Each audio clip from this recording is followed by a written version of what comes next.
아이들을 보면 자기 것에 대한 집착이 참 강한 것을 알 수가 있습니다. 그래서 자기 것을 다른 아이가 가지고 논다거나 다른 아이에게 주는 것을 쉬이 용납하려고 하지 않습니다. 그런데 그랬던 아이가 자기 것을 다른 아이에게 얼마든지 주게 하고 가지고 놀게 할 때가 있습니다. 언제 그럴까요? 현재 자기가 가지고 있는 것보다 더 좋은 것을 가지게 되었을 때입니다. 그리고 나이가 들어서 자신이 십자가라는 것이 그만큼의 가치가 없다라는 것을 깨닫게 되었을 때 얼마든지 그렇게 내어주게 되어지는 겁니다. 영적인 것도 마찬가지입니다. 솔로몬 왕을 잘 아실 겁니다. 솔로몬 왕은 최고의 부자였습니다. 그리고 그는 최고의 높은 자리에 앉았습니다. 무엇보다 무려 1000명의 아내를 두고 쾌락을 누렸던 사람입니다. 사람들은 물질이 많으면 높은 자리에 앉으면 그리고 쾌락을 누리면 행복할 것이다 라고 생각을 합니다. 그런 기준으로 본다면 솔로몬은 가장 행복한 사람이어야 맞습니다. 하지만 솔로몬은 전도서에서 하나님을 떠나서 누리는 세상의 영광은 헛된 것이다 라고 고백을 합니다. 왜냐하면 그 모든 것이 잠깐의 기쁨과 만족과 행복을 줄지는 몰라도 영원하지 않기 때문입니다.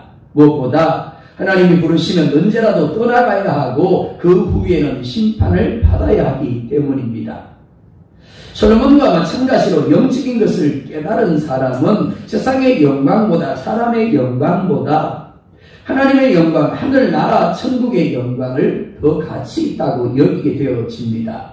사람은 알아주지 않을지라도 세상에서는 별로 드러나지 않는 삶을 살지라도 하나님이 알아주신다라면 하나님이 인정하신다라면 하늘나라에서 영광을 누릴 수 있다라면 그런 삶을 선택하는 겁니다. 이것이 믿음 있는 자의 삶이고 구원받은 자의 삶이라고 할 수 있겠습니다. 먼저 오늘 본문은 이해하지 못하는 사람들을 말씀을 합니다. 34절 말씀 함께 볼까요? 시작. 이에 무리가 대답하되 너는 어찌하여 인자가 들려야 하리라 하느냐? 이 인자는 누구냐? 예수님은 앞선 32절에서 내가 땅에서 들리면 모든 사람을 내게로 이끌겠다라고 하셨습니다.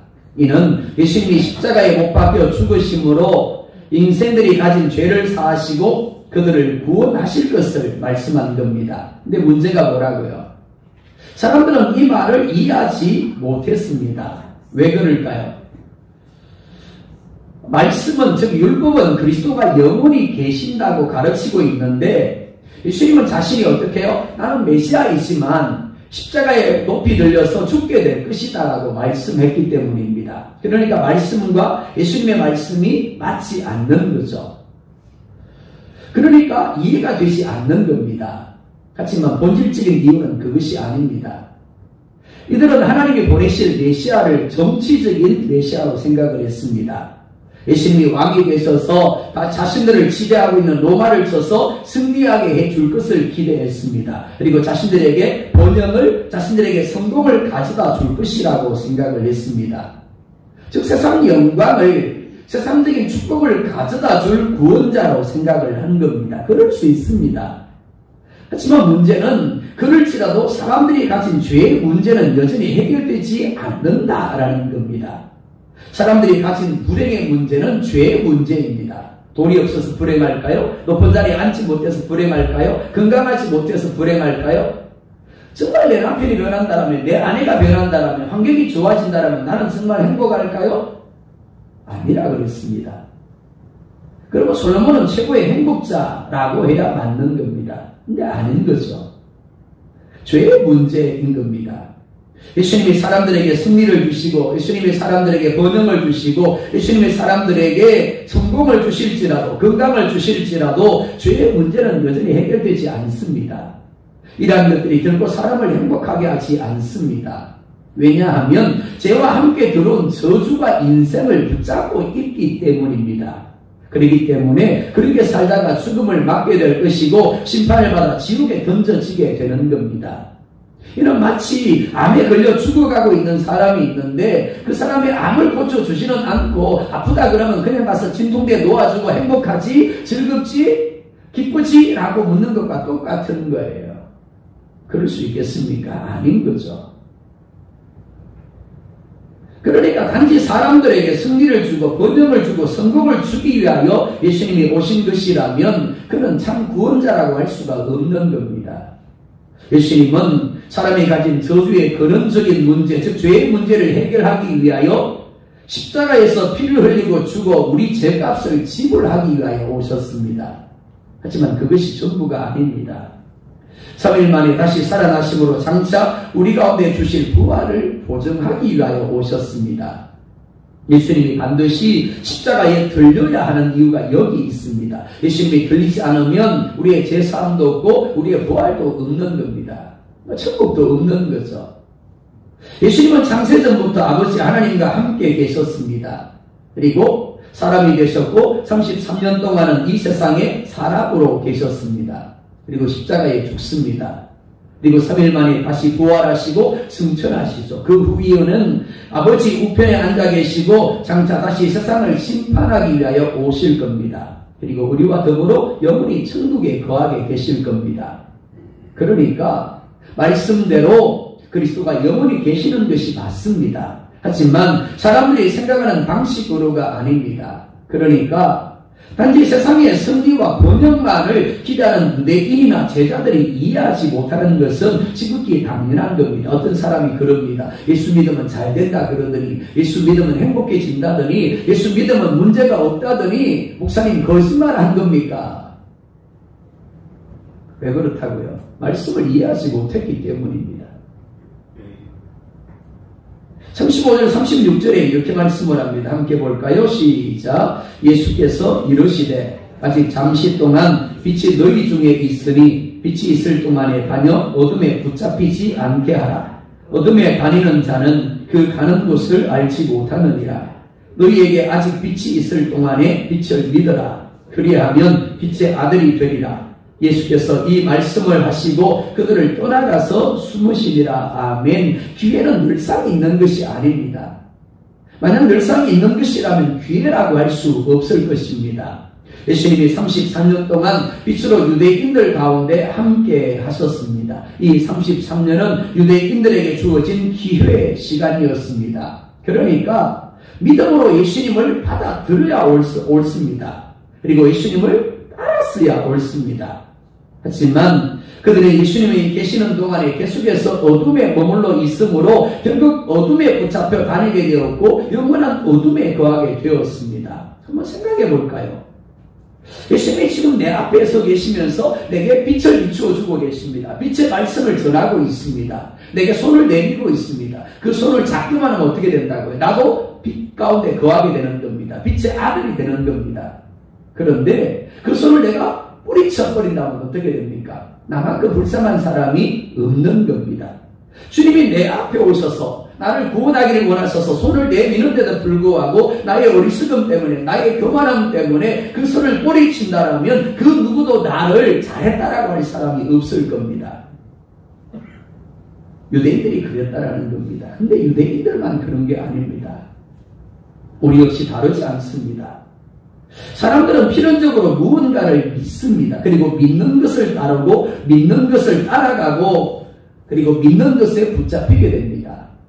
죄악의 본성을 가진 사람들이 믿는 것은 자기 자신입니다. 자기 생각과 자기 방식입니다. 많은 사람들이 믿는다라고 하는데 실상은 하나님을 믿는 것이 아니라 하나님의 말씀을 믿는 것이 아니라 자기 생각을 믿고 자기 방식을 믿는 것을 볼 수 있습니다. 목회를 하면서 정말 안타까운 게 그런 겁니다. 정말 믿음이 있다라고 여겨지는데 어느 한순간 하나님의 말씀이 아니에요. 하나님이 아닌 겁니다. 자기 생각을 따르는 거죠. 자기 방식을 따르는 겁니다. 자기 자신이 보기에 좋은 것, 자기 생각하기에 옳은 것을 따라가는 겁니다. 하지만 죄악의 본성이 잡힌 자기 생각과 자기 방식은 어두움입니다. 아무리 내가 보기에 좋아도 내가 보기에 옳아도 그 길은 필경 뭐라고요? 사망의 길이다라고 말씀을 하죠. 그렇기 때문에 우리의 생각, 우리의 방식을 믿으면 안 되는 겁니다. 그래서 아무든지 나를 따라오려거든 자기를 어떻게 하고요? 부인하고 라고 말씀을 합니다. 우리가 믿어야 할 것은 우리 자신이 아닙니다. 우리가 붙잡혀야 할 것은 우리 자신이 아니라 하나님의 말씀이고 성령님입니다. 예수님은 빛입니다. 빛이신 예수님이 빛을 따르고 빛에 붙잡히게 되는 말씀을 전하셨습니다. 오랫동안 어둠에 있었습니다. 그러니까 어둠이 편할 수 있습니다. 빛 가운데 있게 되면 눈이 부실 수밖에 없습니다. 빛에 거하는 것이 불편하게 느껴질 수밖에 없습니다. 하지만 살아있는 동안 이 불편한 빛을 받아들여야 합니다. 그래야 어둠에서 벗어날 수 있고, 그래야 생명을 얻을 수 있고, 그래야 저주가 떠나가게 되고, 그래야 빛의 아들이 되어지는 겁니다. 두 번째로 많은 표적을 행하셨다. 그러나 라고 말씀을 합니다. 37절 말씀 함께 볼까요? 시작. 이렇게 많은 표적을 그들 앞에서 행하셨으나 그를 믿지 아니하니. 사람들은 누군가가 믿지 않을 때 이렇게 생각을 합니다. 아, 내가 설명을 잘 못했구나. 어떤 사람은 이렇게 이야기를 합니다. 목사님, 기적을 보여주세요. 그럼 제가 믿을게요. 정말 그럴까요? 하지만 37절은 이렇게 많은 표적을 행하셨으나 믿지 않았다라고 말씀을 합니다. 예수님이 전하신 말씀에 능력이 있었을까요? 없었을까요? 있었을 겁니다. 얼마나 은혜로웠을까요? 유대인들은 예수님의 가르침에 몰랐습니다. 왜요? 권세가 있었기 때문입니다. 예수님이 행하신 능력에 유대인들은 정신을 빼앗겼습니다. 그런데 그것뿐이었습니다. 예수님이 전하신 말씀을 믿지 않았고 예수님이 보여주신 능력의 의미를 깨닫지 못했습니다. 그러니까 예수님의 말씀과 능력이 사람들의 마음에 자극을 주고 놀라게 했을진 몰라도 그것 때문에 예수님을 믿지는 않았다라는 겁니다. 이상하지 않습니까? 나 같으면 예수님의 말씀을 직접 들었다면 정말 은혜를 받고 믿었을 텐데, 나 같으면 예수님이 행하는 표적을 보았다면, 기적을 보았다면 예수님을 믿었을 텐데 정말 그럴까요? 정말 내가 2000년 전에 예수님 앞에서 예수님의 말씀을 듣고 예수님이 행하는 이적을 내가 보았다면 믿었을까요? 아니요. 예수님이 행하신 표적은 구약에 예언된 말씀을 이루신 것이었습니다. 예수님이 그렇게 하신 것은 사람들로 하여금 믿게 하기 위함이었습니다. 행하다라는 이 단어는 행하다라는 의미 외에 창조하다, 만들다라는 의미가 있습니다. 행하였습니다. 왜요? 창조하기 위해서요. 만들기 위해서요. 뭐요? 믿음을요. 예수님이 말씀을 전하시고 예수님이 표적을 행하셨는데 왜 그렇게 하셨는가 하면 사람들 안에 믿음을 창조하고 믿음을 만들기 위한 것이었다라는 겁니다. 하지만 많은 표적을 행하심으로 그들 안에 예수님에 대한 믿음을 만들기를 원했지만 그렇게 되지 않았다라는 겁니다. 그런데 오늘 본문을 보면 그것 또한 이미 구약에 예언된 것임을 말씀하고 있습니다. 다시 말해서 아무리 예수님이 표적을 많이 행하셔도 그것 때문에 유대인들이 믿게 되는 것이 아님을 예수님은 이미 알고 있었다라는 겁니다. 예수님이 행하신 기적은 단지 구약에 예언된 것을 성취하는 하나의 표적에 불과했던 겁니다. 38절에 이렇게 말씀을 합니다. 함께 볼까요? 시작. 이는 선지자 이사야의 말씀을 이루려 하십니다. 이르되 주여 우리에게 들은 바를 누가 믿었으며 주의 팔이 누구에게 나타났나이까 하였더라. 이 말씀을 공동번역 성경으로 또 볼까요? 시작. 그리하여 예언자 이사야가 주여 우리가 전한 말을 누가 믿었으며 주께서 보여주신 능력을 누가 깨달았습니까? 한 말이 이루어졌다. 자, 물어보자고요. 믿었다는 거예요? 안 믿었다는 거예요? 깨달았다는 거예요? 못 깨달았다는 거예요? 그렇죠? 못 깨달았다는 겁니다. 그렇죠? 안 믿었다는 거죠. 근데 뭐라 말씀합니까? 누가? 라고 이야기합니다. 누가? 이 말은 뭡니까? 한 사람도 없었다는 이야기입니다. 이사야가 말씀을 전하는데 예수님이 말씀을 전하고 예수님이 표적을 행하시는데 한 사람도 깨닫지 못했대요. 한 사람도 믿지 못했대요. 무슨 말인가 하면 믿음의 문제는 이해의 문제가 아니라는 겁니다. 기적의 문제도 아닙니다. 무슨 말인가 하면 잘 설명하고 잘 가르치면 이해하게 되고 믿게 되는 것이 아니라는 겁니다. 많은 기적을 체험한다고 해서 믿어지는 것도 아니라는 겁니다. 예수님은 3년의 공생애 동안 매일같이 하루도 빠짐없이 쉼없이 가르치고 전파하셨습니다. 그리고 귀신을 쫓아내고 각종 병든 자를 고치며 기적을 행하셨습니다. 예수님이 가르치고 예수님이 전파하는 것이 얼마나 능력이 있고 은혜가 되었겠습니까? 그러니까 당연히 회개하고 예수님을 믿음으로 받아들였어야 옳습니다. 심지어 수많은 표적들을 행하심으로 자신이 하나님 아버지의 보냄을 받은 구원자임을 나타내셨습니다. 그러니까 사람들이 당연히 믿었어야 맞는 겁니다. 하지만 그들 앞에서 행하셨으나 그를 믿지 않았습니다. 그 이유가 무엇일까요? 40절에 이렇게 말씀을 합니다. 또 같이 봅니다. 시작. 그들의 눈을 멀게 하시고 그들의 마음을 완고하게 하셨으니 이는 그들로 하여금 눈으로 보고 마음으로 깨닫고 돌이켜 내게 고침을 받지 못하게 하려 함이라 하였음이더라. 자, 천천히 한번 보자고요. 그들의 눈을 어떻게 했다고요? 멀게 했대요. 그들의 마음을 어떻게 했다고요? 완고하게 했대요. 왜 그렇게 하셨다고요? 눈으로 보고 마음으로 깨닫고 돌이켜 내게 고침을 어떻게 해요? 받지 못하게 한대요. 자, 이 말은 참 오해하기 쉽게 되어 있습니다. 그죠?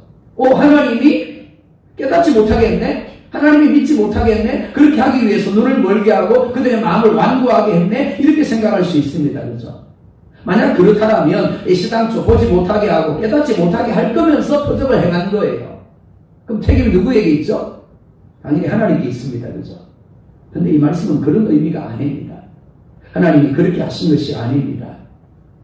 아담과 하와가 범죄함으로 말미암아 인생들은 전적으로 타락한 존재가 되었습니다. 즉 영적으로 죽은 존재가 되었다라는 겁니다.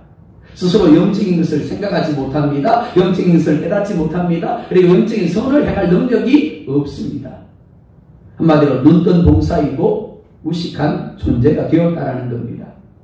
그러다 보니까 아무리 은혜로운 말씀을 듣고 아무리 놀란 능력을 체험해도 스스로 거기에 대해서 반응하거나 예수를 믿을 능력이 없는 겁니다. 그러다 보니까 말씀을 들으면서 아무리 찔림을 받아도 아무리 감동을 받아도 아무리 넘치는 기적을 체험해도 예수님을 믿음으로 받아들이지는 못하는 겁니다. 오히려 더 적극적으로 예수님을 부정하고 대적하는 겁니다. 그러다가 결국 고침을 받지 못하고 영원한 저주를 받고 영원한 지옥에 던져지게 되어지는 겁니다. 예수님을 믿으려면 반드시 회개하는 과정을 거치게 됩니다. 회개는 말 그대로 돌이켜 고치는 것을 가리킵니다. 회개하려면 먼저 자기 자신이 틀렸다라는 것을 인정해야만 합니다. 즉 자신이 어둠이라는 것, 자기 생각, 자기 방식, 자기 삶이 틀렸다라는 것을 인정해야 합니다. 그리고 빛이신 예수님의 방식, 예수님의 생각, 예수님의 삶을 받아들여야 합니다. 이게 뭐라고요? 믿음이에요. 이게 구원입니다. 교회 안에 머물면서 예수님을 믿는다라고 말하지만 여전히 자기 생각이 옳습니다. 자기 방식이 옳습니다. 예수님의 방식, 예수님의 생각, 예수님의 삶을 받아들이지 못합니다. 그러면 믿는 게 아니에요. 이 믿음은, 이 구원은 우리의 노력이나 우리의 애씀으로 되어지는 것이 아닙니다. 앞서 이야기한 것처럼 우리는 영적으로 맹인이고 마음이 완고한 존재들입니다. 완고하다는 말은 마음이 굳어 있다는 의미입니다. 그렇기 때문에 스스로 깨닫거나 믿을 수가 없습니다. 한번 생각해 볼까요? 맹인이 어느 날 꿈을 가지게 되었습니다. 나는 언젠가 보게 될 거야. 그리고는 그날부터 열심히 노력하는 겁니다. 열심히 애씁니다. 그러다 보니까 어느 날 눈이 떠졌어요. 그럴 수 있을까요? 네, 만에 하나 그럴 수는 있습니다. 그렇죠? 만에 하나 그런 기적이 나타날 수 있을지 모르겠어요. 그런데 아무리 노력해도 아무리 애써도 자신은 자기의 노력으로 자기 힘으로 눈을 뜰 수는 없는 겁니다. 하나님이 뜨게 하시면 뜨겠지만 그렇지 않고는 눈을 뜰 수가 없는 거죠. 마찬가지입니다. 우리가 깨닫는 것, 우리가 믿는 것은 우리의 힘으로 우리의 노력으로 되어지는 것이 아닙니다. 왜? 우리 마음이 완고하기 때문입니다. 눈이 멀어있고 귀가 닫혀있기 때문입니다. 이는 오직 성령 하나님으로 되어지는 겁니다. 성령 하나님이 말씀을 들을 때, 찬송할 때, 기도할 때 내 마음이 뜨거워지게 하십니다. 내 마음이 찔림을 받게 하십니다. 내 마음이 감동함을 받게 하십니다. 내 마음이 깨달아지게 하십니다. 이것이 성령 하나님이 우리를 치료하시고 만드시는 과정입니다.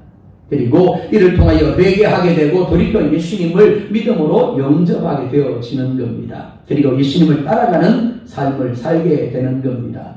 그렇기 때문에 말씀을 들으면서 감동이 있고 찔림이 있다라면, 그리고 죄를 범하는 것에 대한 회의와 몸부림이 있다라면 지금 성령님이 여러분 가운데 함께하고 계시고 또한 역사하는 것임을 기억하시기 바랍니다.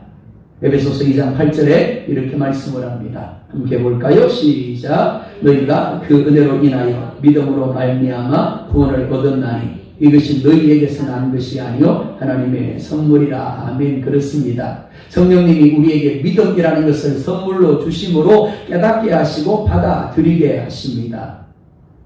예수님의 표적은 구약에 예언된 말씀을 성취하는 표적이었습니다. 하지만 아무리 표적을 봐도 성령 하나님이 은혜를 주시지 않으니까, 성령 하나님이 믿음을 주시지 않으니까 그 마음이 완고할 수밖에 없고 표적을 표적으로 깨닫지 못하고 믿지 못한 겁니다. 그렇기 때문에 오늘 저와 여러분들이 믿음의 자리에 있다라면 아무에게나 주어지지 않는 하나님의 특별한 은혜가 주어졌음을 믿으시기 바랍니다. 그리고 이 은혜를 깨닫는 이는 날마다 주님을 기쁘게 하는 삶을 결단하게 되어질 것입니다. 세 번째로 사람의 영광과 하나님의 영광을 말씀을 합니다. 42절, 43절 함께 봅니다. 시작. 그러나 관리 중에도 그를 믿는 자가 많되 바리새인들 때문에 드러나게 말하지 못하니 이는 출교를 당할까 두려워함이라. 그들은 사람의 영광을 하나님의 영광보다 더 사랑하였더라. 아멘. 믿기는 하되 드러나게 말하지 못했더라 라고 말씀을 합니다. 그런데 그 수가 어땠다고요? 많았다라고 말씀을 하죠. 자, 그들이 그렇게 한 이유가 뭐라고 말씀합니까? 43절에 이렇게 말씀을 하죠. 그들은 사람의 영광을 하나님의 영광보다 더 사랑했더라. 근데 그게 뭐라고요? 이렇게 말씀을 합니다. 이런 출교를 당할까 두려워합니다. 가끔 이슬람권에서 일어나는 소식들을 뉴스를 통해서 듣게 될 때가 있습니다. 어떤 사람이 기독교로 개종을 하게 되었습니다. 그런데 당시 기독교로 개종을 했다는 이유로 직장에서 쫓겨납니다. 직장에서만이 아닙니다. 가족 공동체에서 어느 날 이렇게 이야기합니다. 넌 우리고 둘이 가족이 아니야. 가족 공동체에서 내쫓김을 당합니다. 그것만이 아니에요. 법원에서 사형 선고를 받습니다. 그가 무슨 죄를 지었습니까? 예수를 믿었을 뿐입니다. 그런데 사형 선고를 받습니다. 심지어 가족과 이웃들에 의해서 불에 태워 죽임을 당하기도 합니다. 예수님 당시 유대 사회는 유대교 중심의 사회였습니다. 유대교인이 되지 않고는 살 수 없는 사회였습니다. 그리고 유대교를 이끌던 사람들이 바로 바리새인과 사두개인들과 대제사장들이었습니다. 그러니까 이들의 눈밖에 나면 유대교에서 쫓겨날 수밖에 없고 정상적으로 유대 사회에서 생활을 할 수가 없었습니다. 그러니까 예수를 믿으려면 모든 것을 잃어버릴 각오를 해야만 했습니다. 분명히 예수님의 말씀이 옳습니다. 그리고 예수님의 표적들이 그가 하나님이 보내신 구원자임을 보여주고 있습니다. 그러니까 당연히 예수님을 구원자로 받아들이고 믿어야 합니다. 따라야 합니다. 근데 문제가 뭐라고요? 예수님을 믿음으로 받아들이고 예수님을 따르게 되면 바리새인들의 눈밖에 날 수밖에 없고 유대교에서 쫓겨날 수밖에 없다라는 겁니다. 유대 사회에서 일상생활을 할 수가 없는 겁니다. 그러다 보니까 어떻게 했다고요? 두려워서 많은 이들이 예수님을 믿고 있었음에도 불구하고 드러내어 말하지 못하였다라고 말씀을 합니다. 그리고 그 본질적인 이유를 이렇게 말씀을 합니다. 사람의 영광을 하나님의 영광보다 더 사랑하였기 때문이다. 이는 이들만이 아니라 예수님과 함께하고 있는 12제자도 다르지 않았습니다. 이들은 십자가의 길이 아니라 영광의 길, 성공의 길을 가고 싶었습니다. 그래서 예수님이 예루살렘에 올라가서 대적들에게 잡혀 죽을 것이다 라고 말할 때 절대 그렇게 되도록 내버려 두지 않을 것이다 라고 합니다. 그리고 예수님이 잡힐 때 예수님은 홀로 남겨두고 도망쳐 버렸습니다. 노아는 죄악으로 가득한 세상 속에서 무려 120년 동안 홀로 하나님의 말씀을 따라 묵묵히 뭇사람들의 조롱을 받으면서도 방주를 만들었습니다. 한번 물어볼까요? 흔들리지 않았을까요? 흔들렸을 겁니다. 무려 120년이라는 시간 동안 비 한 방울 오지 않는 곳에서 배를 만듭니다. 하나님이 심판하실 거야. 하나님이 심판하실 거야. 그럴 때마다 사람들이 비웃습니다. 조롱합니다. 미친놈, 무슨 홍수가 나. 그런데도 그는 사람을 보지 않았습니다. 세상을 보지 않았죠. 오직 주님만 바라보았습니다. 주님의 말씀만 바라보았습니다. 주님이 주실 영광만을 바라보았습니다. 갈렙은 10명의 정탐꾼이 부정적인 보고를 하며 하나님의 약속을 부정할 때에도 온 이스라엘이 통곡하며 하나님을 원망할 때에도 하나님의 신실함을 믿으며 하나님이 우리를 기뻐하시면 우리를 그 땅으로 인도하여 들이시고 그 땅을 차지할 것이다라고 고백하며 사람이 아닌 하나님께 충성하였습니다. 사도 바울도 마찬가지입니다. 사람들이 자신이 예루살렘에 올라가서 잡혀 로마에서 죽게 될 것을 염려합니다. 그리고 예루살렘에 올라가지 말라고 말립니다. 하지만 사도 바울은 오히려 그것이 자신의 삶의 목적이라고 이야기합니다. 자신의 영광이라고 고백하며 기쁨으로 자원하여 올라가므로 마지막으로 로마에서 복음을 전하고 기쁨으로 순교하였습니다. 그가 왜 그렇게 했을까요? 사람의 영광보다, 세상의 영광보다 하나님의 영광, 하늘나라의 영광을 더 기뻐했기 때문입니다. 그래서 11장 4절에서 40절까지의 말씀을 보면 믿음으로 세상의 영광이 아닌 하나님의 영광을 위하여 산 이들의 이름이 기록이 되어 있습니다. 이들은 믿음으로 하나님의 백성과 함께 고난받기를 잠시 죄악의 낙을 누리는 것보다 더 좋아했습니다. 그리고 그리스도를 위하여 받는 수모를 세상의 모든 보화보다 더 큰 재물로 여기며 상 주시는 이심을 바라보며 살았습니다. 히브리서 11장 38절에 보면 이들에 대하여 이렇게 이야기를 합니다. 함께 볼까요? 시작. 어떻다고요? 이런 사람은 세상이 감당하지 못하느니라.